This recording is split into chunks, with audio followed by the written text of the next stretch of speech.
Hey YouTube, it's the brain of the mainframe, Nile, Scala here, and we are here for another exciting episode of Crowdfunding Comics. It's our 64th episode, and for all our new viewers out there and anyone that's sharing, make sure to remind everyone to subscribe to the channel below and click that bell so you get all the notifications when we go live and we post some great videos. So Billy, my friend, it's Monday, brother, and we are back at it. How are we doing?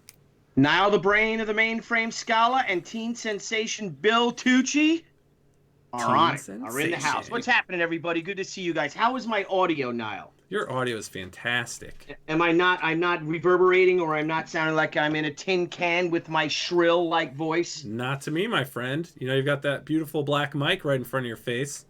It's beautiful. I moved that beautiful big black mic in front of my face, so my audio is a little better than it has been in the past. That's a sturdy big black mic in front of your face. Well, you know what? You can't go wrong with a blue Yeti in your face. There you go. So how was it? So you face with a blue Yeti. You had a fun weekend, my friend. I had a very fun weekend, my friend. It really was. We did the Southern New Hampshire Comic Bash, and it was unbelievable. It's such a great show. Had me, of course, Deb, Frank Thierry, Jimmy Palmiotti, Amanda Connor. Who else? Mike Cho was there. Great nice show. A lot of other guests. I don't know why I'm blanking. Got to meet though Sean Murphy, whose art I love, and what a great guy he is. He doesn't live far from there, so he drove down to hang out, and we had a great Halloween party, and Randy House put it on. It was wonderful. It really was great. Now, great weekend. Now, what's so special? You got to tell people what's so special about the bar at this hotel. Oh my gosh! Well, the bar is actually they bought the Bounty from a movie, an actual ship that they use in a movie, and they brought it all the way to Nashville, New Hampshire, and then they built this hotel bar or club all around this pirate ship. So the centerpiece of this bar or / club is a full-size pirate ship, and the bar's on the pirate ship. We were all hanging out and stuff. It was awesome. They had a great band. It was just a great evening with great friends, and Randy puts on a fantastic convention. Our friend Phil Russert has the Suffolk County Comic and Art Expo, which was also this past weekend. But of course I couldn't make it because I had already committed to Randy's show. But that, and then I missed a great show. I missed a great little show that I hope they'll have me back next year. We had some car trouble. We had to get a new computer put in my wife's car, and I missed the at my alma mater, Fashion Institute of Technology. They had the Diversity Comic Con, and that would have been fun. A nice small con, no dealers, all focused on art and creators, and friggin' missed that one. So hopefully they'll have me back for next year. Oh, I'm sure they will, my friend. I'm sure they will. How was your how was your weekend? Before we're making our wonderful guests, peacefully. But how was your weekend, my friend? My weekend was great. We got a lot of stuff done on my book.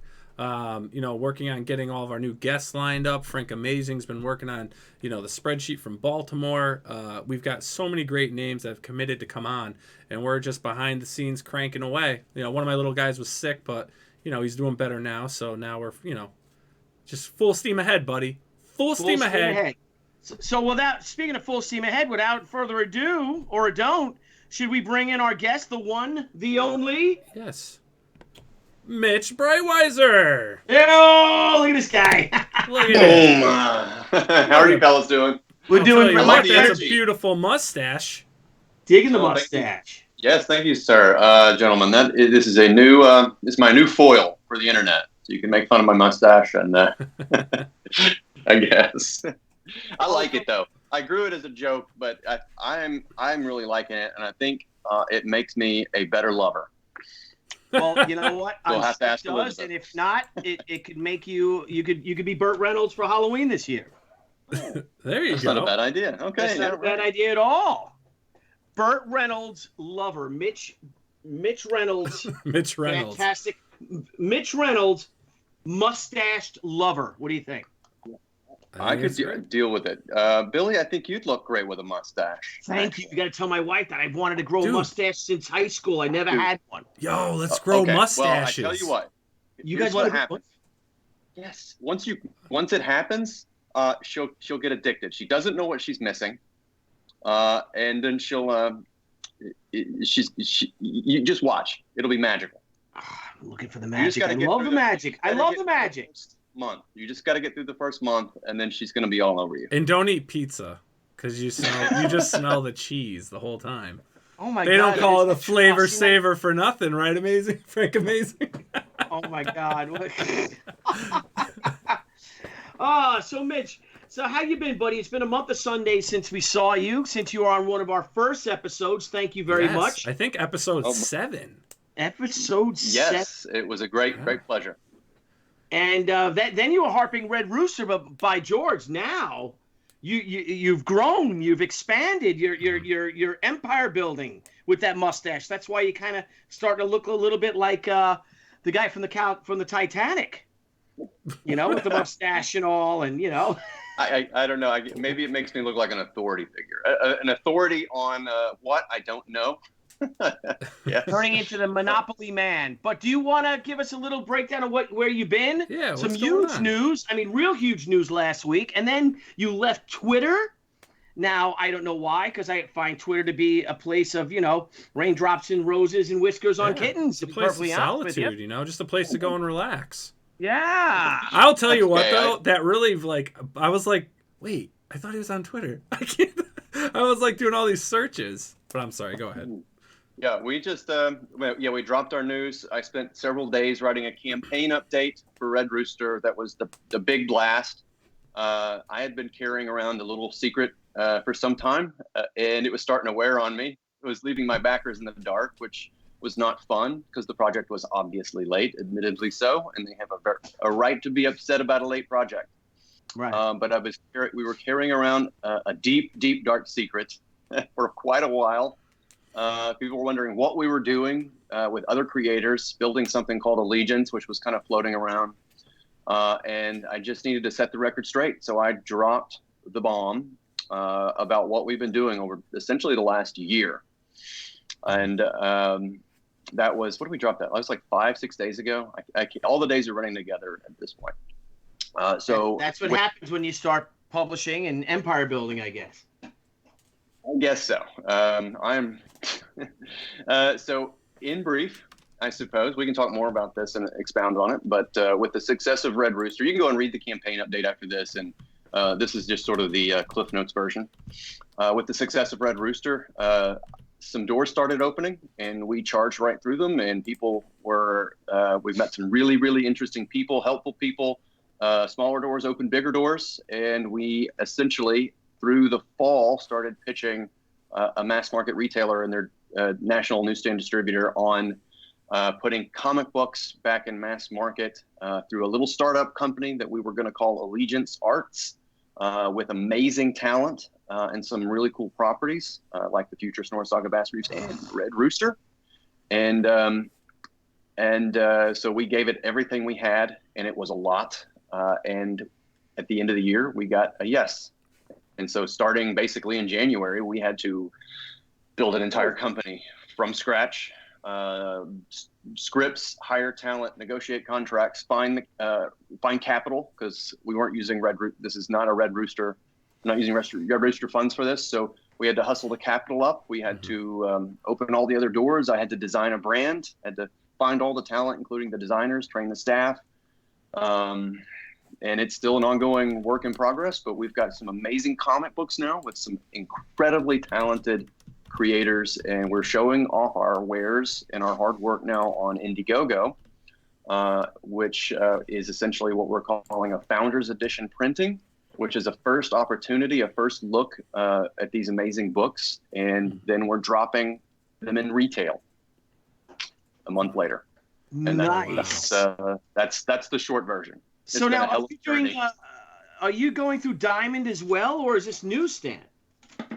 My primary focus. It's still a secret? I'm sorry. Well, I can talk about it, actually. So my primary focus from the get-go, when I first started meeting the man who would eventually become Elizabeth and my business partner, David Martin, who's a well-known businessman here in Little Rock. And so we started meeting in the weeks before Red Rooster just to talk about comic books. He was interested and wanted to learn, and I had these theories bubbling around on how to fix them. And so I was pitching I've essentially been monitoring like the whole ecosystem of comics for some time, as we all have, and we all think we have some solutions. And I certainly had my own ideas. Certainly listening to fans, retailers, commentators, creators, and everything under the sun to get some ideas on how to, lift this business up. Mm-hmm. So my pitch was we need to get comics into places that are underserved by comic book stores. And so, Billy, you're in the Northeast. It's a lot more dense in terms of comic book stores, but there are places, in the Midwest, in the South, and in the West. Like my buddy lives in Durango, Colorado. Durango, it's 250,000 people. He's got to drive 45 minutes to another state to get a comic book. Wow. So and you got to think probably once you add those other communities, you're looking at 500,000, maybe more, maybe 3/4, completely underserved by comic books. So my first goal was to get them there.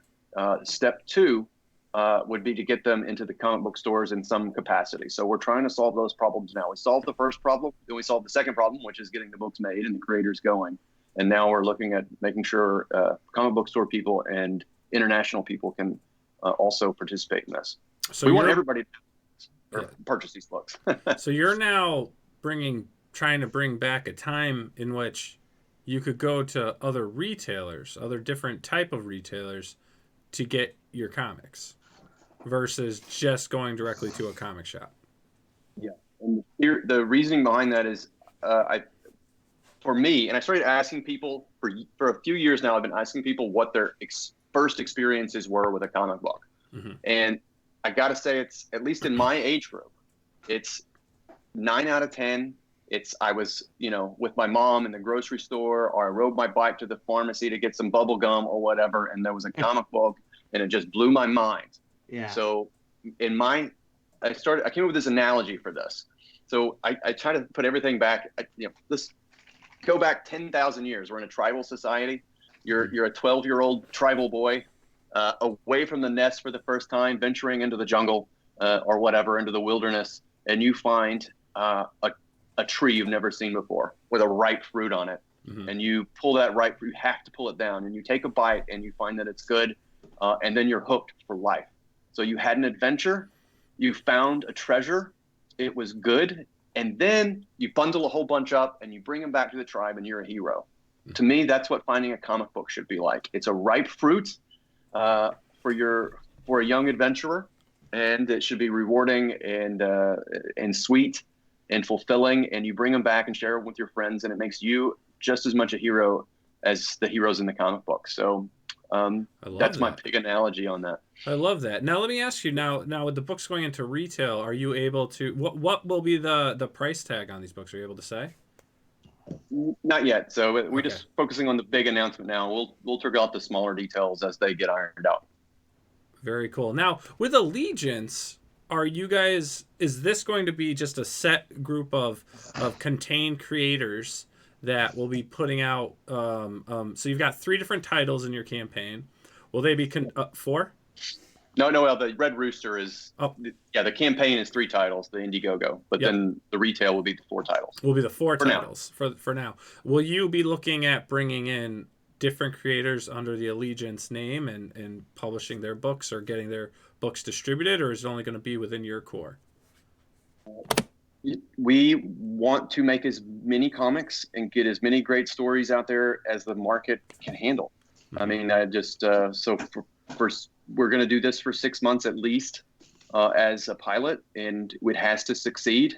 I'm really, because if it succeeds, then we have a pipeline. Yes. We have a pipeline for more creators. We have a pipeline for great comics, a pipeline to win over new fans, young fans, fresh blood to inspire young creatives, So, the goal is to scale and to grow, and for Allegiance to hopefully make a great deal of money and then bring more people along with us and keep growing the pie. Wow, that's awesome, man. I'm like excited. I'm trying to compose myself because all I can picture is like, do you realize like if I was at a store and there was like a display of comic, like I'm more than up to go I would probably buy a comic, being at the grocery store, being at this store, that store. If I see them there, I'd be like, oh yeah, because as a comic, reader and collector, you kind of can't help but at least stop and look, right? It's the ripe fruit. You have to look at it and sniff it and take a bite. Now, will your books be in a dedicated display, or will they be like in a magazine? So how is that going to work? Okay, so right now, we wrote this, or at least I mentioned it in the update. So I guess I don't want to confirm it 100%, but it's highly likely will be on or at the side of an end cap in the book section. Awesome. So a nice dedicated end cap section around books. Now, I think it's wonderful what you're doing, expanding into regular stores and all. But say for the comics industry, if you remember when Image Comics started out, they partnered with Malibu, briefly, to kind of get to kind of help them get their feet wet and all. Have you considered that for the mainstream? Is to maybe and I'm talking for comic shops. Do you guys want to try to go full blast with your own brand, or would you have you considered going with another publisher at first that's maybe established more, that could kind of ease the ease the operation in, or what's your thoughts on that? Well, like I mentioned earlier, our prime concern was getting the books into the underserved markets. Mm-hmm. But we want to get them everywhere. So I'm open to ideas. I'm definitely open to ideas. So Billy, maybe we should talk. Yeah, because that might, absolutely, because that might help really smooth the process over. You make a 1-year deal with an already an established company, comic book company that's already in previews, that has that groundwork laid out, that has their branch manager and all. It's just an idea, that could help allow you guys to focus on newsstands, and I mean newsstands, for like the stores you're talking about. Yeah, so Billy, you need to meet my partner. I think he would learn a lot from you, and you have a pretty nice conversation, and we might need to set that up. Just he just needs to get your perspective and your experience. Anytime. After this weekend, I have the Tucson Comic Con this weekend, and then next weekend I have my nephew's wedding down in Florida, and after that I am home working on the new She book and stuff. So I'll be easy to find, my friend. We need to pick this one back up. Absolutely. Now, can you tell us, and tell the things that, if you can or not, because not everyone say for the people that didn't pledge for Red Rooster, that don't get the updates, can you fill us in on some of the other creative teams that you have, some of the other creators that you're working with, and their titles? Yes. So I'll start with the Futurist, which is the big splash image on the back. It's a big kind of opera set in 1866 India that we've been noodling on for some time in public. I've been posting concept art for years. It's finally happening, and Butch Geis agreed to be our artist for this, and it's amazing. I mean, absolutely stunning, beautiful work. It's what do you say about Butch? He's just a living legend. I mean, there's a lot of living legends here, I think. So that's Butch Geis is the artist. Rick Magyar is doing some ink assists with Butch, and he's doing beautiful work as well. And Patrick Stiles, who's our editor-in-chief and the co-creator of this project, he's writing it, and I think people are going to be really, really impressed with this one. It's a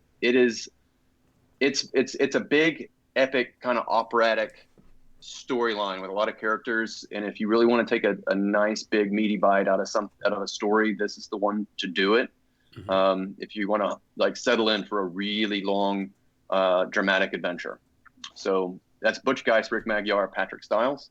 The second one is Norah's Saga, which is the short pitch on that is the teen girl gets of course we'll do the pitches later, I guess, but a teen girl, Norah, is in a new school and is having a lot of trouble, obviously teen angst, and her single dad is trying to do the best he can to get by and provide, but an accident thrusts her into a fantasy sort of world of ice and legend, and she has to use her wits and charm and win over allies to try to find her way back and save her family. But that's cool. It's kind of positioned sort of as a girl's book in a sense, but it's not. I almost say it's like a dad's book. That's kind of the way I'm pitching it. It's a dad's book. It's it's Wizard of Oz meets Vikings. Okay. Nice. That's the short pitch. And so the writer for this project is Blake Northcott, who is a superstar in The Rising, I believe. She's very talented and on her game. And Kelsey Shannon, the amazing Kelsey Shannon, is the artist for this. He's both drawing and coloring the project, and he is ready. He's like a thoroughbred chomping at the bit in the gate, and he's just ready. So that's and then for the third book in this is Bass Reeves. So if no one has ever heard of Bass Reeves, the short pitch is born a slave, escaped in the Civil War, became the first black U.S. Marshal, I think the first black lawman west of the Mississippi, a tracker, a legend in his own day, made over 3,000 arrests, which is still the record today. A figure kind of whitewashed out of history in the early 20th century with the Hollywood kind of Western, whatever you call it. But yes, an absolute true legend. And we have two legends also drawing and writing it. The artist, David Williams, who was the first to sign on to the project. And then the incredible talent that is Kevin Grievous. He's fantastic. Yes, it's absolutely fantastic. Two incredible gentlemen. Artists. Yes, it's the matchup. In my opinion, this is the matchup of the century, and Kelsey Shannon is coloring. So those that don't know Kevin, he's the creator of the Underworld film franchise. So we forever will be in Kevin's debt for giving us a tight leather-bound Kate Beckinsale. So thank you, Kevin. Yes, thank you. We Kevin. all salute you, sir. Yes. And then he's your letterer. Sweetest. Yeah, he's also Eric Weathers. Yes. Letters all of them. Wow. Fantastic. That's one busy guy now, Eric. We've had him on the show before. Yeah, he's great too. Great guest, and we've been real fortunate with this. We have. I got a question from Brian Blevins asking, where is Mark Pellegrini's place in Allegiance Arts? So Mark helped me write Red Rooster, and I brought Mark in when we were going to launch the Indiegogo, and I had a storyline kind of set out, and Mark helped me come in and refine it, build out some framework for Red Rooster, and then he wrote the script. And Mark has written the first 3 issues, which like basically is the Golden Age special that's on Indiegogo that we're closing on November 15th. So he wrote those, and he helped me write probably what will come the next 2 issues. And from there, I think I might be writing it. Oh, so nice. We'll see. Nice. We'll see. And then the Mob Seat asks, how is Mitch going to rate the comics so kids get age-appropriate comics? Okay, so that's baked into our cake. That is essentially, we made a commitment very early on to create basically, it's not friendly content. It's adventure stories. I've kind of, the way I pitched it was these are Indiana Jones books. They're books that kids can watch and have a lot of fun with, but adults will get them on another level. That's the goal with all of these. Yeah. But they can also sit on the shelf in public. So these are going to be, anyone can grab one of these books. They're way out there. And they're going to be on a shelf, and a 5-year-old could pick it up. So we have to consider all of those variables. So I believe this is a challenge that will create. I think it's a challenge that will actually help us create better artwork, because we're going to come up with clever solutions to get around like overly gratuitous content. Right. So if you're coming to Allegiance Books for very clear and clean shots of severed heads, you might be disappointed. No, that's good to know. Especially, if the books are going to be out like that, people's kids are going to grab them, this and that. I think it's cool to have, great books with awesome stories and good art, and not necessarily just straight for the, decapitation. Yeah. Right. Well, I want these to not only live on the shelf, on a retailer, but I want these to be casually be able to be tossed around your house like a household object. I mean, they need to be sitting on your coffee table, and like when your nephews come over or your kids are playing. These are books. I want these all to be books where a father or a mother can share a moment. Like these are things I think you could read with your kids. If they're, your teens may not be wanting to read anything with you, but I think Nile, you have a son or a daughter, right? How old's your? Yeah, I've got 2 twin boys. I mean, they're 14 awesome. months, but soon enough they'll read with me. Yeah, my kids will. Yeah, my boys are older. I think. Yeah, but now, I think these are things that we could share. Now I know you and I talked about this with EVS. We had a big powwow a long time ago. If you remember that little conversation we had. What are we talking? A year and a half ago? Right around then I think it was before he even launched Cyberfrog, or right about that time. Yes, I think so. And you had this germ of an idea, and you were talking of this whole new thing. By then I was still doing mainstream stuff, and I'm like, yeah, well, I got to work on this, I got to finish that, blah blah blah. But you were going with a full head of steam.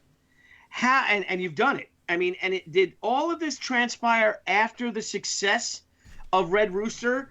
You know what I mean? Is that what gave you, like, because remember, we're all nervous. I mean, I'm launching She in a few weeks, and, I'm nervous as hell. So I'm sure you were nervous when you launched Red Rooster, but do you think the success of it is that what said, okay, we can do this now, let's, that confidence type of thing? Is that how you were able to wrangle all these amazing creators, and how did you approach them with it, Like Butch and Kevin. Open and honestly as I could. That's how I approached them. Mm-hmm. I just laid out a vision, and I've been thinking about it for some time. And then Billy, I don't know. I just went with everything I had, and I was enthusiastic, and I had it's we. I was at maybe the center of it, but it was Elizabeth's vision too. Yeah. And then it became our partner's vision, and then it became like David's vision and Kelsey's vision, and then more and more people came in, and it just became the stars aligned in a particular way, and it just, I don't know what to say, Billy. It just as the stars kept aligning, I'm like, I feel like I'm a man with a purpose and on a path, and once I was on the path, I just didn't look back, man. I just didn't look back. And you're like, something's happening forward. Here, right? It felt like something was happening. Hey, Billy. It felt like something was happening. It's like a blossoming flower, Billy. What's that? It's like a blossoming flower. It's just growing and blooming. We talk like the Beatles. He does really good Ringos and Johns, and I do an awful Paul. Is that the way? I'm not gonna try. Yeah. Come on. So let's, if you don't mind, let's jump into the Indiegogo. I'd love to play the video for everyone. This way we can, let everyone see what you actually have going on in the campaign. So we're going to play the video for everyone right now, so you can check out Futurists, Norah Saga, Bass Reeves Comic Bundle.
Can I just say you officially have the only video that has given me goosebumps? Well, thank you. Like the Special music thanks to and everything. Like I got goosebumps watching that.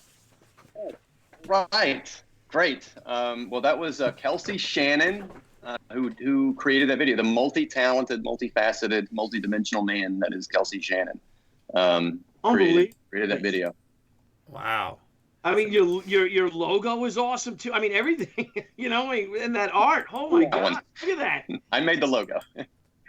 You know what's great about this? And I designed this campaign, so it took me. I built this whole deal, and then we have our gal Kristen, who's doing logistics, and basically our campaign manager, and then our Patrick Stiles, who helped us write and edit some of the copy. But this was a huge team effort. I think we've learned so many lessons, of course, on Red Rooster. We implemented them here, got people that are dedicated to this, that are running it, and we're very proud of it. You know what's awesome? This is like the first crowdfunding campaign that's like, hey, we're a new comic book company. We've come together, and you're going to purchase, 3 of our books in one bundle, And if they've already committed to Red Rooster and they jump on this, well, now, thanks for waiting because, there was a little delay, but now in your face, boom, here you go. Welcome to Allegiance. I mean, this is awesome. This is a milestone, dude. Yeah. Thank you. I've had a crazy couple of days, so you honor me. Thank you. Yes, not too ambitious, right? Right. But it came together. Yeah. And you guys pulled it off, and you're ready to print. You've got everything lined up, and before you know it, it's right around the corner, and everything's gonna be here. This is great, and we've got such positive feedback in the chat. So I'm just scrolling through so everyone can kind of take a look at what you got here. But let me scroll back up and let's go through. We've gone through Norah. I don't know. Is there any further introductions to each story you want to do, or do you want to kind of go into like your reward levels and some of the stuff you came up with? Under each of these little kind of posters I created is a little pitch for each one. So they're kind of hard for me to read on this little screen, but we can talk about each one of them. So let's go into the future. So it's sometimes easier for me to read the future. All right. So the short pitch for the futures. I'll give you the short pitch for this one. Okay. And it's essentially it's something that I've been working on for a number of years. So if you follow me online, some of this will be very familiar. But now it's in Butch's hands, and it's much better for it. Even though it's like it's my kind of one of my babies, but it's much better in Butch's arms. So it is set in 1866 in India. The short pitch is it's Apocalypse Now meets Peter Pan through the lens of Jules Verne. It's about a family, mainly this cast here, the father, the wife, and his daughter, who are. Well, let me just read it. It's much easier. Let me pull it up. Give me just a moment of grace here. Pull this up. And while you're doing that, how is your lovely wife, Ben? How's everything? She's good. She's in there working on some of the futurist colors right now. Oh, so and probably listening to this. So the futurists. 1866, stricken by an insidious curse, 3 outrageous egos race to unearth the mythical lost city of Shambhala, which is it's another word for Shangri-La. So right. Lost city of Shangri-La. In their way is Teddy, the man with the metal arm, a treasure hunting rogue with a dark secret who must save the family he left behind. To rescue his daughter, Hannah, from a dark magic, Teddy must forge an unlikely alliance with Reeves, a beguiling young shaman who is much more than he seems. Together, they will navigate a war-torn landscape, face terrifying monsters, murderous cults, macabre plots, and the exotic mysteries of ancient India. So that's the pitch on that. It's a monkey's paw type story. It's a story about curses, about about sins of the past and redemption, and about the quest for unmitigated power, and how it can destroy people. So it's a big opera. So if you're into that kind of stuff, this is, I think, something you can really sink your teeth into. Awesome. And we just had Brian, and I'm going to butcher his last name, so I'm not going to say it, but Brian just backed your bundle. And he says he can't wait to get these in his hands. No, thank you, Brian. Thanks, Brian. All right. So we've got Bass Reeves, Slave Lawman Legend. Yes. This is the easiest. This is the easiest one to sell, I think, both on the creative team and on the character himself. So about 6 or 7 years ago, my father hands me one of the Arkansas Times. It's our free newspaper. And on the cover was a grainy black and white photo of a mustachioed black fella from the 1860s or so, and or 1870s, and with an intimidating long stare. And inside there, I read the story about Bass Reeves for the first time in my life, and I was absolutely hooked. And I knew it was going to make a great comic book one day. This is essentially a man who was a legend in his own day, who we, in some ways, almost lost to time. But Bass Reeves was born a slave in Tennessee, was sort of elevated to kind of a bit of a higher station, for a slave, right? I mean, everything's relative. And then was basically rode off to the war with his, under his master's, which is a horrible thing to say. I hate saying that, but rode off to war, and then got into an argument with his master around the Battle of Pea Ridge, punched the sucker in the face, and rode off. Which, at least in my head, this is such a ballsy. You just imagine the balls on this guy. Oh yeah. So then he rides off. I don't even want to call it an escaped slave. I mean, he just punched the guy in the face and rode off with the Confederate army probably in camp nearby or whatever. I don't know. I want to know all the details, but it's very scant, and all we have is sort of stories and legends. Spent several years in Indian Territory, rode out the war, learned to speak several languages. He was already an experienced gunsmith or sharpshooter. I mean, learned many of the languages, became a tracker. Then made his way into Fort Smith, Arkansas, which at the time after the war was the largest policed. It was the edge of civilization in many ways. It was a huge gulf between Fort Smith, Arkansas, and basically Colorado or California, which and everything in between was the Indian nations, or an outlaw territory, ungoverned badlands. And so Fort Smith was like the port in a huge ocean of some pretty bad dudes. And it was the largest police territory in the world at that time period. And so Bass Reeves rode into town. Well, people knew him already, but he was deputized by Judge Isaac Parker, who's the famous hanging judge. So if you've seen the movie True Grit, a lot of these characters in True Grit, that all takes place in Fort Smith. A lot of those characters like Rooster Cogburn were based off real people that lived in and around that Fort Smith, Arkansas. And Bass Reeves was there. A legend in his own time. He has over 3,000 arrests, which to this day is still a record. He was the first deputized black U.S. Marshal, and I believe the first black lawman west of the Mississippi.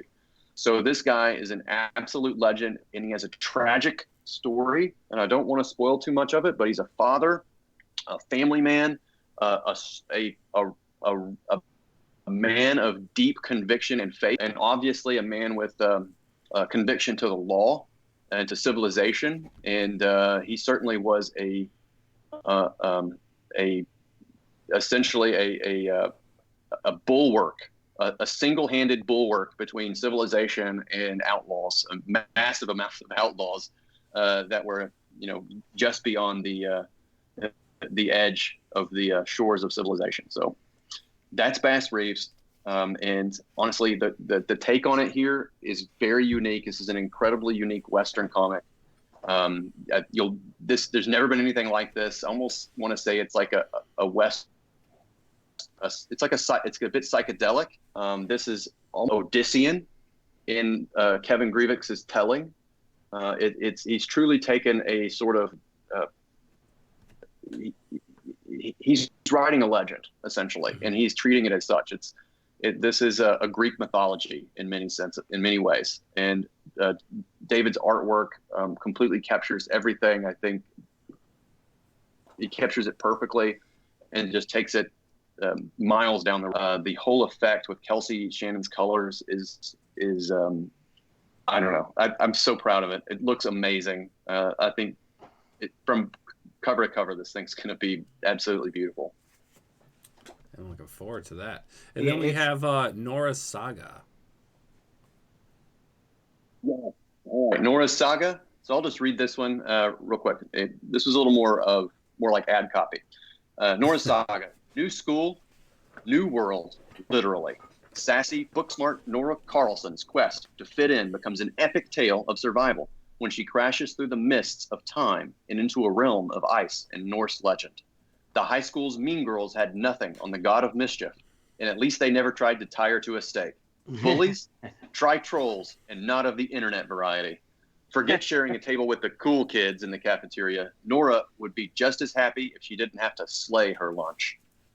So that is the pitch. That's the ad copy for Norah's Saga. The pitch is essentially it is Wizard of Oz meets Vikings, and a story about essentially the way we teed this one up was I pitched Blake on a very, very loose thing. I wanted a girl who is struggling in her real world, and then in sort of through Act 1, and then in Act 2. We kind of have our Connecticut Yankee in King Arthur's Court or Wizard of Oz style transformation, and she has to essentially learn all the hard lessons that we set up for her in a much more high stakes world, and it gets absolutely nuts. And if you're looking at the poster here that Kelsey has drawn, or that I made of Kelsey's a composite of Kelsey's images, I think it really sells it. Starting with the first image, which is Norah. It's a bit of a vanity where she's doing her selfie, and of course she has to learn a lesson about vanity. She's at the new school in panel 2, going through the new school ritual. And in panel 3, she's there with her dad in a poignant moment with the U-Haul boxes or We-Haul boxes around, and she's, it's a new school, new world, same old teenage problems. And then we've got the big composite of, a taste of her adventures to come in a realm of ice and Norse legend. And then the one that really sells it for me is the very bottom left, which is Norah and her dad. And the dad just looks broken. And she's the body language here that Kelsey exudes with these characters is absolutely incredible. And to me, that just brings up, it's a story. It's a story about family, about what really matters in life, and about how we can lose sight of that and how we can get back. Yeah. Now, are these stories are they all self-contained, or are they going to be continuations? Like how what's the structure for them? Because I can see like Bass being an ongoing. You know what I mean? Like that could, I mean, with all the adventures he has. But the way you guys have it, are you doing it that it is, like just a self-contained, graphic novel type, or is it like this is issue 1 of, to have, multiple issues a year come out of these characters? I'm glad you asked, because these are all intended to be ongoing projects, but we're doing it just a little bit differently. So we're positioning all of these as episodes and seasons. So what you're buying here is episode 1 of season 1 of 3 comic books. And what we're going to do is, I think that parlance, that's language that's more mass market friendly, but it also primes the audience for a break, So so they're going to run for 6 issues. So they'll run for 6 months is the plan, and then we're going to then the season's over, and then we're going to basically, give the artists and creators time to amp up for season 2, which gives also Allegiance time to market season 2. And it's going to be a bit more like a television series where you expect a break, and then you come back with, you have a nice big finale, and you come back with a completely kind of unique take in the second season. So you'll kind of flip things on their heads, and you'll have a complete kind of, characters will change and things will get more complicated, and we'll keep pushing. That's how we're going to do the ongoings, essentially. So it's seasons and episodes. So think a bit more like Netflix without the binge watching. Yeah, no, that's fantastic. That's really good. Brilliant. That's a great concept. I love that. All right, great. I'm coming up roses tonight. I know. Yeah. Right. All right. And none of this is trademarked. No. Oh, that's a great idea. Yeah. Yes. That's Nile, a good Scala. idea. Let's write that one down. So the season, I like that. What made you guys come up with that concept? Like, hey, we're gonna run this, almost like a TV series. I was trying to solve a logistical problem for talent. I really don't want to break up the teams, because I think one of the great things about diving into a long form of story means you got to have a consistent approach to each title, because when things change on people, people like change, but they don't like change. Yeah. Yeah. So I think the season gives us the chance to change the characters and the marketing and the storyline a little bit, but doesn't change the artist. It gives them a chance to get up to speed and all that kind of good stuff. So that was the sort of, I wouldn't say a compromise. I think it was out of a logistical problem for a really elegant solution, and we're going to test it in the wild. Yeah. Well, yeah, and you're right about that too, because it's almost like, say you have season 1 of a television series, and then season 2 you have different actors playing those characters, and I think nobody wants that, No, you would lose almost all your audience. Yeah. So you totally great. Well done. Now, William Sleeper asks, is Allegiance going to hit any conventions with your creative team? That's right now we're just trying to get books on the shelf, but obviously we want to engage people wherever we can. So we'll stay tuned. Well, we're going to get our website up first. That's coming soon. It's already sketched out. It's being built. In fact, it's been built. So we just got to tighten up. Our web guys got to tighten up a few things, and those kinds of announcements will probably be made there in the future, or on other Allegiance social media stuff, like on their Facebook. And Allegiance has a Twitter, Allegiance Arts, and then Allegiance has an Instagram. So that'll all be announced whenever we have stuff to announce. Oh, very good. Now let me ask you though. So obviously the first, episode 1, season 1, you can back this and get these books on Indiegogo, and eventually they'll go through the new process that you're developing. What about the next issues? Is that it for the Allegiance books for crowdfunding? No. Well, we probably won't do that. So the plan for here was just to be able to get people familiar with the creators and the titles and Allegiance and what our plans were. Give the true fans, the hardcore fans, a chance to get a special printing. This is all going to be labeled as such, and it will be a unique printing. So this is going to be a separate print run from everything else that we're doing. So we wanted a chance for hardcore fans to build up a hardcore fan group and get them some stuff early. But after that, we're really just focused on the retail. For crowdfunding, though, I don't want to let crowdfunding go. I think this is a powerful platform, but we might be using it in some different ways in the future. I have some plans, but I'm not quite ready to talk about them. But I do have plans for crowdfunding. Oh, very good. Very good. Now, do you have any other, besides continuing on with the books you have, are you in the process of already planning, the next series to come within the Allegiance program? Yeah.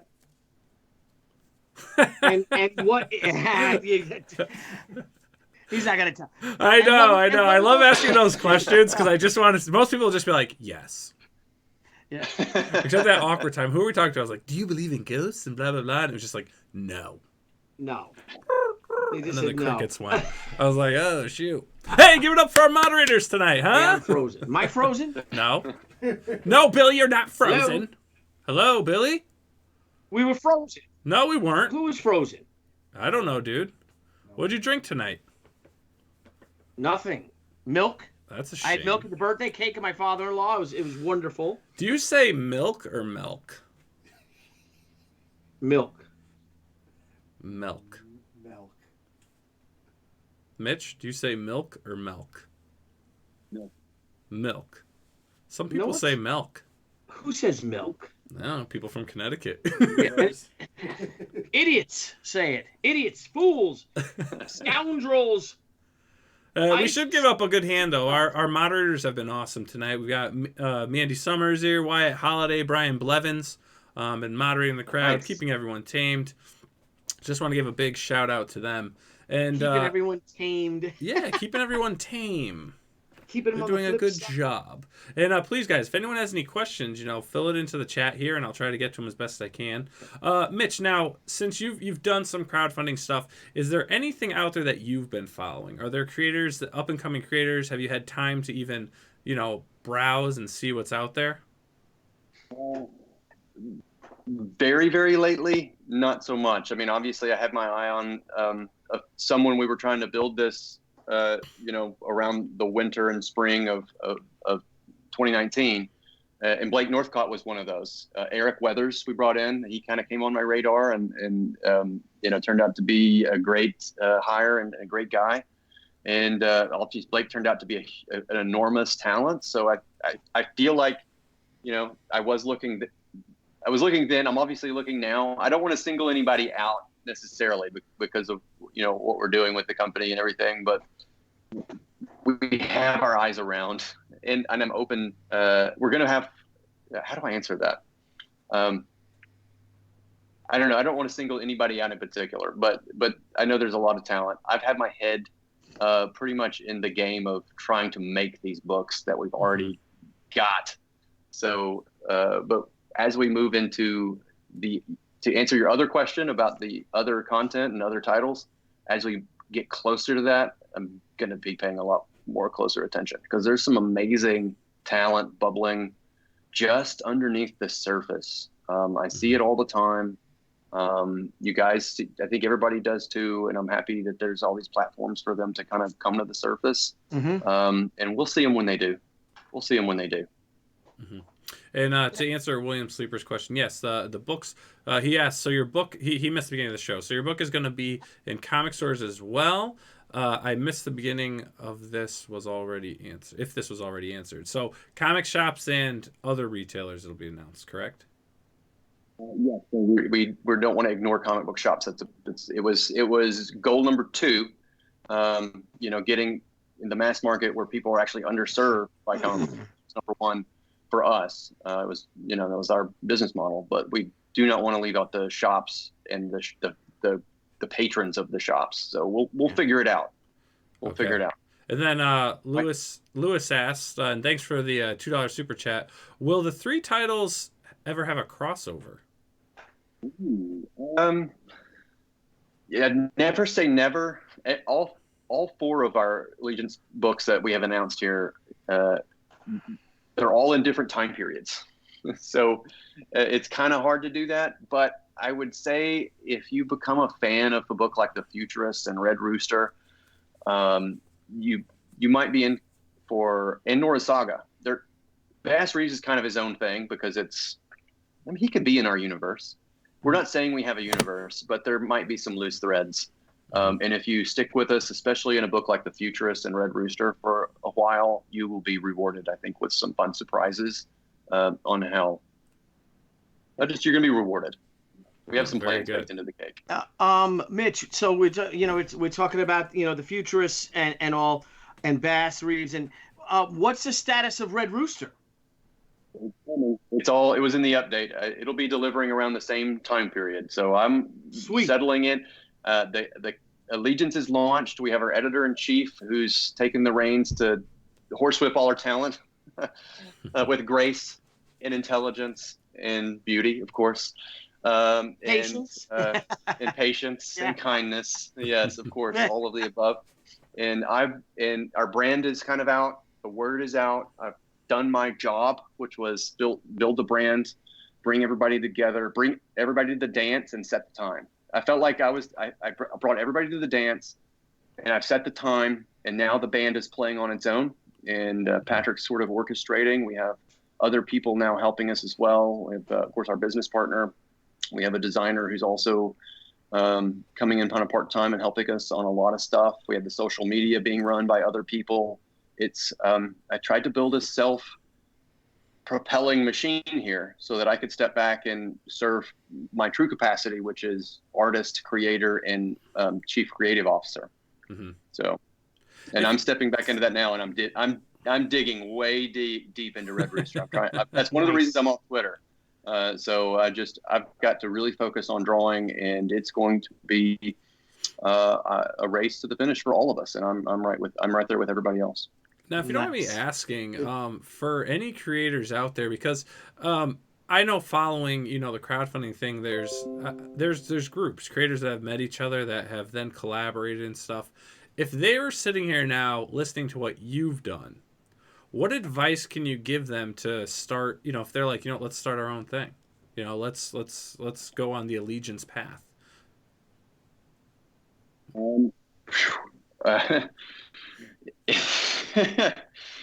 First of all, it depends on your level of, well, first of all, try the crowdfunding, build an audience. You find some success here, find your feet. And in many cases, I don't know, our journey was so crazy and such a whirlwind, and the path was so narrow, and we ran it with such gusto and didn't look back. I don't know. You just got to find your path, carve out find your audience, find your voice, have a mission, and some serious goals.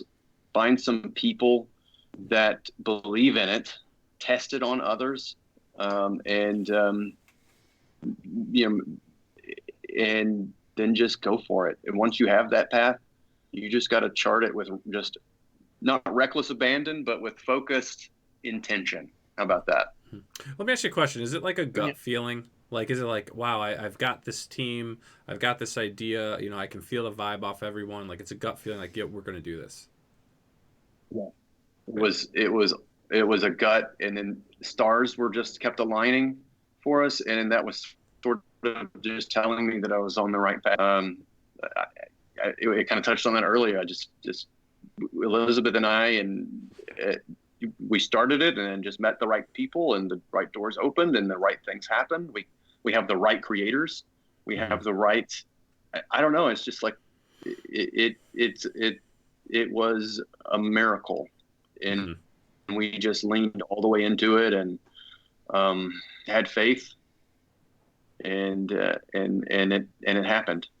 Yeah. And you, and your enthusiasm. So, and that's something too, for the people out there want to know. Enthusiasm's contagious. I mean, you can hear it in Mitch's voice of how enthusiastic, how excited he is about it. And I know that helped when you started talking to these other creators, these other talents, for them to come on board with you.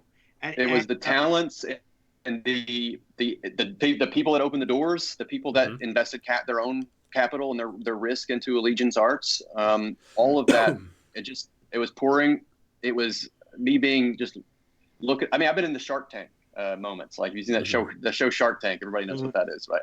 I've had several moments like that. And then at the end of each one of them, they were like, I don't exactly, some of them didn't quite get it. They're like, this seems really cool, but, I sell, cans of beans, for a living, and it's not really my thing, but I see your passion, and this is the coolest thing that's come across my radar in a while. Some really heavyweight people. We met some really incredible and heavyweight business people over the last year or so, and we just did the same thing and poured our passion out for this to them, and we had so many people that just believed in it and said, "This is incredible." I had tell us that they see 100 people a year with pitches, and this is the coolest thing they've seen in years. And we just kept getting that feedback from people that were very seasoned business people, and some of them really got it. They got the big vision. They got the big how it scales, right? So we did a lot of these were serious business pitches. It wasn't just about sharing our enthusiasm for comics, which was there, and for the titles, which frankly, the suits don't necessarily care about. It was, the passion for, and it was just the passion for everything, including the business and how we can scale it and how we can grow it and how much talent is out there that is just ready to be tapped. We just poured everything out and poured everything into this. Well, it looks like it, man. It looks amazing. Your passion is it's just freaking emanating off you right now. I think we're all sponges right now, absorbing it, and Ethan's letting everyone know that you are a serious creator. You are one of the most serious creators he knows, and he wishes you were a wackadoo like him and a little more of a goofball. But Ethan said we built this city on chickens and frogs. Yeah, we built the city on frogs and roosters. Frogs and chickens. Now, I have a question to ask you. A story like Bass Reeves, that again, you want it to be entertaining, of course, and all, but it's also based on a historical character that a lot of people, an American hero, who has a great, like you said, this Odyssean story behind him of this journey and all. Is it more straightforward biographical? Is it more adventure? Is it a little Quentin Tarantino-esque? How did you approach bringing someone like Bass Reeves to comic book pages? And Kevin, you and Kevin. So with, of course, Kevin and myself and Patrick, who's now our editor-in-chief, we kind of did a little bit of our research. We all kind of knew. My dear sweet mother spent several weeks taking books and combining them all into a huge condensed sort of reference book for us, complete with. I need to release that someday. She spent weeks doing this. The Bass Bible? She built a Bible for Bass Reeves with all kinds of references and everything. My sweet, sweet mother, who's probably watching this, by the way. Hey, Mom. So be on your best behavior, Billy. Mrs. B. Yeah, Mrs. B is watching, probably. She watches all of it. I'm sure she's a grand woman, and you raised a good boy. Yeah, so we sat down with nearly no preconceptions for how we'd approach it. And we got in a room with Kevin, the great legendary storyteller, Kevin Grievix, and we sort of let him, he took the reins right away, and we were just there to participate in our own small ways. I'd like to think we left a bit of a fingerprint on Bass Reeves here too, but ultimately we learned so much from Kevin in 3 days about storycraft, and we had an excellent collaboration. I wish we had recorded every second of it because it was such a memorable experience. And ultimately, it's what's been crafted here is a very unique. It's a very unique Western. It's psychedelic in a sense. It's Odyssean and epic. But it's a Western too, and it's I think it's positioned very uniquely, and I think it's going to make a huge impact on the culture. In my opinion. Now, was he familiar with Bass? Did he know about Bass Reeves? He did. So, I called David first. David Williams was my first call. In fact, he was the second artist I called. I called Butch, and he was really into the futurist. It's right up his alley, and he's super enthusiastic. It's like it's made for him, tailor made for Butch is what we're trying to do. Yeah. And then I called David up, who's been on my radar for a long time. He's an old friend and a supreme talent, in my opinion, too overlooked. Everybody here knows who David is, and I think many, many, many, many more people will know who David is soon. So I called David and pitched him a number of different things, including Norah and everything else. And as soon as I said Bass Reeves, he was like, I'm in. It's definitely in. After a few weeks took out, he wanted Kevin to be the writer for the book. And I worked with Kevin on Young Avengers, an issue of Young Avengers. And we've always been, he was a solid dude then, and he's a solid dude now. And I'm happy that David put Kevin back in our orbit. And I think they've never worked together, and they've been old friends. Kevin knew about Bass Reeves too. It was a big fan. And so putting Kevin and David together on this book is, I think, one for the history books. Unbelievable. Outstanding. Now are these all stories that you, like I said, that your mom had let you, who had introduced you to the story of Bass Reeves, like including the Futurists, we know about Red Rooster, but are these stories that you've wanted to tell for a long time? Are these stories that you've had in your head, all four of the titles? Like, I got to tell this. I got to tell this. I want, and Yeah. Yes, in a sense, the fourth title, Norah's Saga, was the last one to sort of come into existence, and so we have more. We have a lot more, and obviously, I'm hoping that Allegiance, in my opinion, can't make everything. I hope that this is such a huge success that we need more people. I want to be so successful that we have to bring in other creators and license other books and all this kind of stuff. So, but for our fourth, it was sort of the gap in the lineup, and we were really trying to figure out how to place and position that fourth title. We had, and so essentially, this is my buddy Patrick, who's now our editor-in-chief and co-creator of the Futurists, writer of the Futurists. He pitched me on this like 6 or 7 years ago, and he pitched it as a web comic, like a gag kind of thing, and something he could do like once a month and put out or whatever. He's a bit of an artist himself, as well as a writer, and so he wanted to do this webcomic. He pitched me on it, and it was called Norah's Saga. It was about a teenage girl who perceives her real life and her real world struggles as a Norse fantasy. So everything happening around her, people are watching her normally, but she's perceiving everything as this dramatic, struggle of gods and monsters and and Vikings. It just kind of sat in a drawer. It sat in a drawer, not in a drawer, but in a list of other things that we'd thrown around with each other and tossed aside, and but hung on to because I love the title. It's obviously you get the clever pun. It's a Norse saga, Norah's Saga.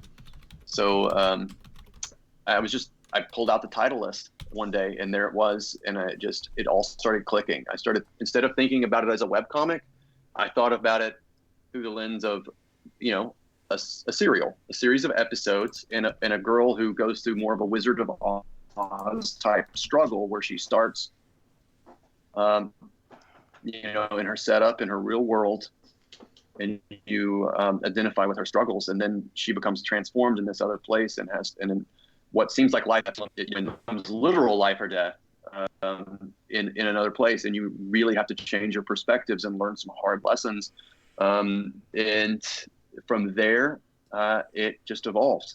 I left it really loose. I called Patrick about it, and he got him on board, and he's like, "Yeah, I can see it. I can see it as a series. I think it's a good fit." Then we called up Blake, who we'd been friends with on Twitter and social media for some time, but I hadn't really read any of her work, but I had a hunch just that she was very gifted because just of the way she carried herself and presented her work and all that. And so we just had a hunch that she might be the person for this project based on her other work. Elizabeth and I got the audiobook of her North Valley Grimoire. And honestly, within the first few pages, I was already sold because I could tell she was gifted. She was setting it all up and doing it. She was doing it right. And I knew I was in for a great book. It's like when you're in for a great book, that's one of the ones, you're in for a great book, a very thoughtful writer. And of course we listened to at least halfway through before we made the call, did some due diligence. But we called her immediately and just told her the same thing. We left it very loose and open. And she said yes and was very enthusiastic. And we flew her down to Little Rock and did the same thing we did with Kevin.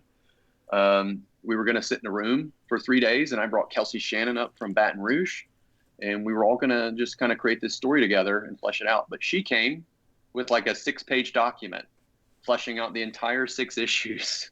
And we sat there for like a couple hours and talked and got to know each other, and she warmed up to us, and we read through that, and I'm like, okay, you don't need me and Kelsey. And so her and Patrick sat in a room for the next 2.5 days, and they worked it out, and she just took the lead. And Patrick, who's I think a really stepping up to be a really great editor, I knew he would be. And Kelsey and I drew for 2 days and had a blast and just watched them create this thing. And so hats off to Blake, who was prepared and enthusiastic, and really put her talents to work on this project. Yeah, she's phenomenal, man. We got to get her on the show, Billy. Yes, we do. Well, I talked to her at New York Comic Con. She said she would come on. Beautiful. So we definitely get her on that, and especially now with this, now we'll just guilt her to come on. Yeah. I feel like Crowdfunding Comics is like the platform for Allegiance Comics to announce all their latest books when they're ready. I don't know. I got that gut feeling right here. Mitch, do you feel that in your gut? I'm happy to oblige, and I'm sure everyone else will be as well. So they're all equally as enthusiastic. Yes. But less nervous, probably. Yeah. Now, like I said, we're believers of you, and that's why we're so excited to have you back on the show. We think you're doing it right. The whole thing with, if you don't mind, like with Twitter and stuff, that we're saying that, that you left Twitter. I mean, you're obviously running into some resistance for this. Like some people, maybe it's jealousy or whatever, what have you. But how do you deal with that? Is one way of just kind of trying to get rid of that negativity that anybody can create a Twitter account and just bother somebody or troll them or drive them nuts or whatever. It's so amateurish. I mean, not amateurish. It's so sophomoric. It's like, it's almost like I said, the whole Mean Girls thing. It's like little, everyone has a voice. Everyone can hide behind a damn, behind their computer and just make people miserable and stuff. And there's, the toxic environment is something that we've all kind of had it with. Without Twitter, and I know people like Richard Meyer was saying, get off Twitter. Will you keep the word going through this? Because I know Twitter is a pretty powerful, communications platform. But will you be doing your YouTube channel? What will be your main thing of reaching out to fans and stuff? Because you will have your followers and all. Yeah, so and get new ones and reach new people. That's what we're trying to do, is reach new people. We're doing, of course, Allegiance is on Twitter, Facebook, and Instagram, and we're going to have a website up soon, and that's being run by others, our sweet good people, and we want that platform to grow. I don't think Twitter's maybe not the best place for corporate stuff. We'll see. For us, for Elizabeth and myself, I just feel like we were at the end of the line there. It wasn't helping us. It wasn't making us more creative. It was making us less creative and more miserable. Yeah. So we got our announcement out, and we've been kind of wanting to step back for quite a while. But we had to be there, of course, for Red Rooster people. And of course, I was carrying around this secret, which was really starting to weigh on me very heavily. I think people were noticing it. It was weighing heavy. Friends were reaching out and saying, "Oh, Mitch, you look, concerned," and I was, because my backers were rightly upset because of the delay, and they didn't have enough information, and I couldn't tell them. So we got our announcement out, and we were going to step back anyway. But it seems like the last 2 months for us has been really brutal, and it didn't feel like it was getting any better. And so we just decided to bow out of Twitter. I felt like we were at the end of our line there anyway. And our focus is on great books. We have to make great books. If we make great books and put them out there, we'll win we're going to win new fans. These books have to be absolutely amazing. And our focus, we have to be really focused on them. Mm-hmm. It's not, I don't want to win. I feel like, I have a couple ounces of charisma, maybe not a full gallon, but a couple ounces. And I'm pushing every bit of it out there as I can. But ultimately, I'm not going to be able to sell these comic books. These comic books have to sell themselves. Yeah. To do that, they have to be excellent, and they will be excellent. They are excellent. Mm. Yeah. So, let's see. William Sleeper asks, Mitch, does Allegiance Comics have an email? Yes, you can write us at info@allegiancearts.com. info@allegiancearts.com. And somebody will get it. It won't be me quite yet, but they sort of parse through requests and for us, because Elizabeth and I are we're in hyper art mode right now, very focused. Oh, very good. I can imagine. Yeah. Well, so is Billy. He's freaking drawn away there, man. Well, I'm being like Mitch. Well, Mitch, right? You're you're publishing again. You know, like when you're publishing your own stuff, and you know, with the crowdfunding. But Debbie's downstairs right now, and she's still packing away. I think she packed up 800 packages last week and sent them out. So I mean, awesome. so I've got, you've got your deadlines, you've got your I've got commissions. I'm doing commissions from our Kickstarter, the people that won the Kickstarter, and I got to get those commissions done because I got to launch She, in a few weeks. So so I think from now on, Nile, I'll pretty much be here for all of our crowdfunding things, all of our shows. But I get inspired listening to you, and I can draw like this, and I just feel personally, I feel like for me, it's like 1999 again. I love it. I'm loving it, and well, Mitch, you're a true testament.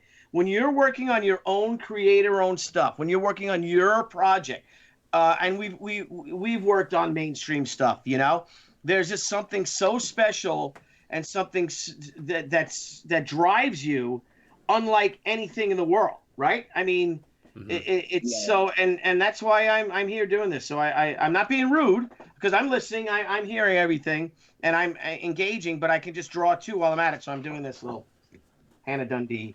Oh, beautiful. Nice. I got to get this done. I think I got 3 for the Indiegogo and the Kickstarter. I think I have 3 commissions. Brian Blevins. I have to do Brian's in the next week or so. Ernest Krieger's, I have to do his, and maybe I think one other. So I apologize. I hope I'm not seeming rude, but no, I'm totally engaged. I'm just kind of working on that stuff too. Hey, I got a question for you. International buyers. Is there going to be like an online store, or is the retail that's going on and also going international? I don't have an answer for that quite yet. We Okay. don't want to ignore any. Obviously, we want to get these to as many people as possible. But I just don't have. I don't have enough information to answer those questions. But it's certainly on our radar. So it's not off our radar. All right, perfect. Because we did have Mr. Brian's. I was kind of hoping Futurists was 48, 68 page, like Red Rooster. It's harder to buy. He says floppies on Indiegogo for an international buyer. Oh, so the Indiegogo. Then check out we have a digital package with free shipping. So if you just, it's $15, with no shipping. So if you don't want to take, if you just want to check them out and get a taste, and then perhaps wait for maybe doing a graphic novel or a hardcover presented on Indiegogo or something later. I don't know how we're going to use it, but that might be a way that we do. That's the main reason we put the digital bundle for $15 on the Indiegogo, was for international backers. Oh, fantastic! Yeah, because it's. Oh, go ahead, Billy. No, because it's so expensive for the international. It really is, unfortunately, the way the postal services work, and that sucks for our international buyers, and even those in Canada. They're so close, and it's crazy. But but also that you don't have an answer for certain things. We so appreciate you coming onto our show when you're in the early stages of this, and we really do. And I hope that we're huge. What you're doing right now is the reason why Nile and I wanted to start crowdfunding comics, right, Nile? I mean, exactly. It really is. It's like I said, you're inspiring me. I mean, it's just wonderful. We think the world of you guys. You and Elizabeth, and especially all these creators that you're saying. I'm like, oh my God, I love them. I love them. So it's pretty wonderful. You should be really proud of yourself that you were able to pull this darn thing off. I'm proud of everyone. My experience over the last, I think it's one of the last things I said on Twitter, is that the letter I, gets to own all the mistakes, and the we gets all the wins. And that's one thing I've learned about leadership over the last year or so. Yeah. But this is a group effort, and everybody should be very proud of themselves, and I'm certainly proud of everyone's efforts. It's, yeah. I'm beaming with the amount of talents around me. Their talent is far outweighs my own, and I feel like I live in their shadows. Well, if you want to put the word out to any of your creators too, your fellow creators, please, we'd love to have them on as well. Yeah, I mean, if you want anyone, Dave Williams or anyone, he's a nice guy. yeah. Might Say I'm friends with these guys. Yeah. Like, who were those? Yeah, nuts? I hope they would. I'm not, I'm on. They're some of them have lower profiles than others, and some of them don't really want to do videos, and some of them do, and I don't know. Well, I think I think some of them might love to come on your show. It's always a blast here. Yeah. Thank you. We appreciate that. And if you don't mind, as we do our crowdfunding call-outs, and we've got a great Indiegogo campaign out there, and we've got a great Kickstarter out there, that if you don't mind joining us, I'm going to show this as our crowdfunding call-out tonight.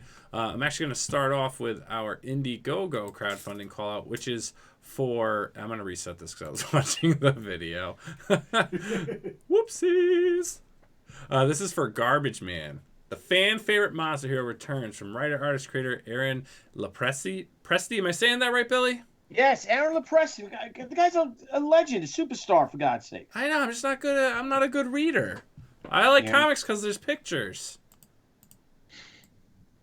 All right, so I'm gonna play the video for you guys. Check this out. This is awesome.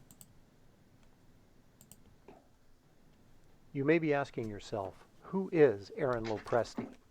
I've been drawing and writing comics for over 25 years, and in that time, you may have seen my work in Amazing Spider-Man, Deadpool, Excalibur and other X-Men projects, The Avengers, and perhaps my most notable Marvel work, Planet Hulk.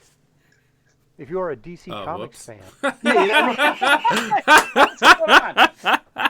Hang on. Hey, I'm watching it. You guys are not. Yeah. I'm cool. May be familiar with my... Everybody's watching me check my phone now. It's all good. Woman. Everyone's watching Mitch blow up. Let me reset that again. Let's watch Nile watch the video. I love that boomer intro. I'm 34. John Whalen, get out of here. Boomers. What's wrong with you? Well, Nile, if the name fits. I know, right? Here you go, people. Yourself, who is Aaron Lepresti? Who is Aaron Lepresti? I've been drawing and writing comics for over 25 years, and in that time, you may have seen my work in Amazing Spider-Man, Deadpool, Excalibur and other X-Men projects, The Avengers, and perhaps my most notable Marvel work, Planet Hulk. If you are a DC Comics fan, you may be familiar with my work in Wonder Woman, the Justice League, or even the iconic Batman. Now that you know me, let's get to know Garbage Man.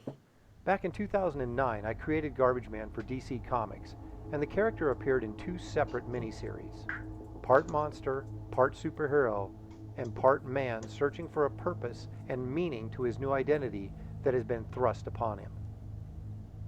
Richard Ethan Morse was an attorney working for the mega corporation Titan Pharmaceuticals. When he stumbled upon some of their illegal financial dealings, he became immediately expendable. Morse was taken and used as a guinea pig for Titan's secret government-contracted human growth project. But when the test failed, Morse, along with the lab, were destroyed to hide the evidence. But Richard Morse did not die in the explosion. Instead, his remains merged with the refuse from Titan's garbage and chemical waste dump to become the vengeance-seeking monster hero, Garbage Man.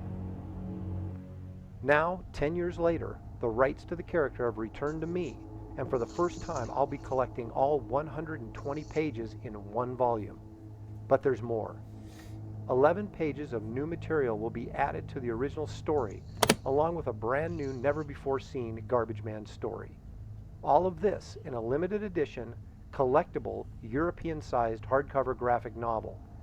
Don't miss this opportunity to join me for an exciting adventure in the classic tradition of the original Swamp Thing and my earlier work on Malibu's Ultraverse character Sludge. If you are a fan of classic comics with industry-leading art, Garbage Man is the project for you.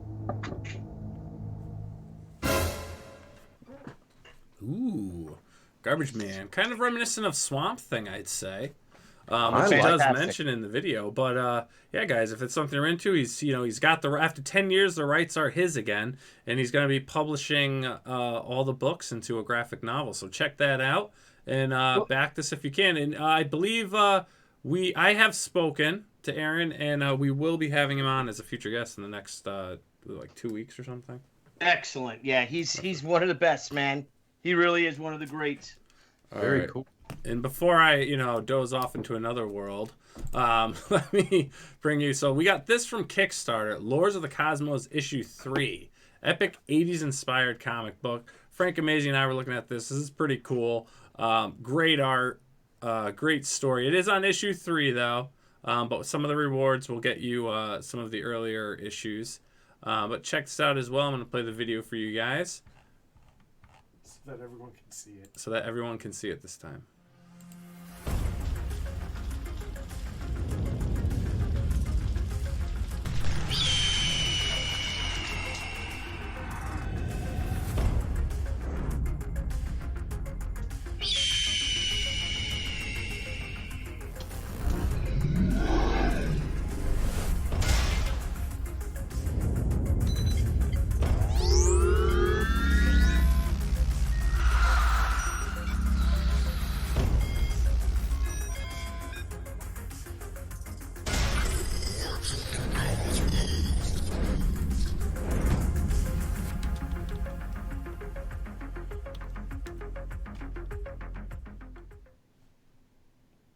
Right, there you guys have it. And that is Lords of the Cosmos issue 3. They've got 13 days to go, and they're at 113 backers with a goal of 4,000. They're currently at $3,530. So for both of these campaigns, Futurists and all of them, remember to share. If you can't back, you can always share the campaign on all your social media to your friends. You may not have the funds to do it this go around, but you may know 1 to 100 people who may. So please share, spread the word of what we have going on. And Mitch, thank you so much again for coming on. You are always welcome. Yes. Well, thanks so much, Nile. Thank you, Billy. It's always a pleasure with you gentlemen. Dude, we think the world of you. Both of you guys. And your company is going to take off like a rocket ship. And we're so honored to be, at least giving a little heads up on it and being able to help share it with our audience too. And thank you for that. Well, I may be calling you for advice, Billy. So. Oh well. You've been on this rodeo before, so. Yeah. Well, yes, anything I could help out, I would be honored to talk to you about. Thank you, sir. All right, very cool, Billy, my friend. Another episode has wrapped up. Yep, and we only went in. We did go a half hour over. Thank you, Mitch, for that. And we just think you guys are great. Great luck with it. I know it's going to be huge. You're a great guest. Love the stash. I think we might all have to do something like that. And grow out a big bushy one. Well, you already have a mustache. Well, yeah, I trim it down. I got my little beard here, my little reddish blonde beard. But I'm gonna grow out one of those burly ones that hangs over your lips, and we're gonna all drink beverages that purposely put foam or something in our stashes. Oh my God. Well, I'm not going to say anything to my wife, and let's see if she notices. I'm sure she will. I'm sure do. And tomorrow night, we have a great guest coming on. We have Anthony Marks. The great Anthony Marks is coming on.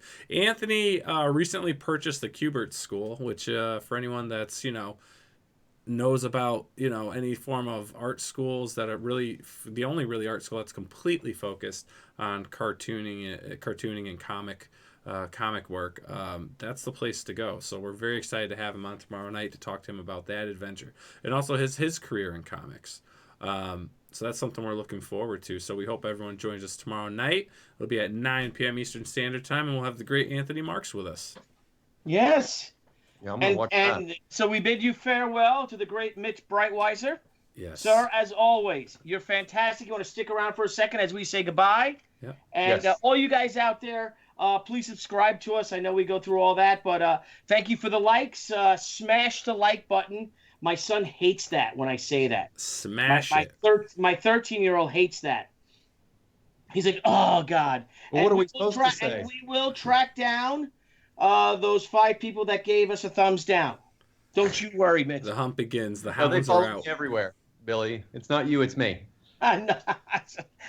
The hounds are out. The hounds are out. You guys are great. All the, even That's the people werewolves. that didn't like this. Thank you guys for coming on. This was a lot of fun. You guys are great. I met a lot of cool people through you. And I got to tell you, Mitch, you've inspired me tonight too. And I'm sure likewise. Niall too. Because Likewise. we're launching a lot ourselves this year. So Yes, and next. sir. So thank you very much, guys. Well, Niall, why don't you take us out? I keep talking. 2020 is going to be a big year, brother. All right, everyone. Thank you. It's a sad day.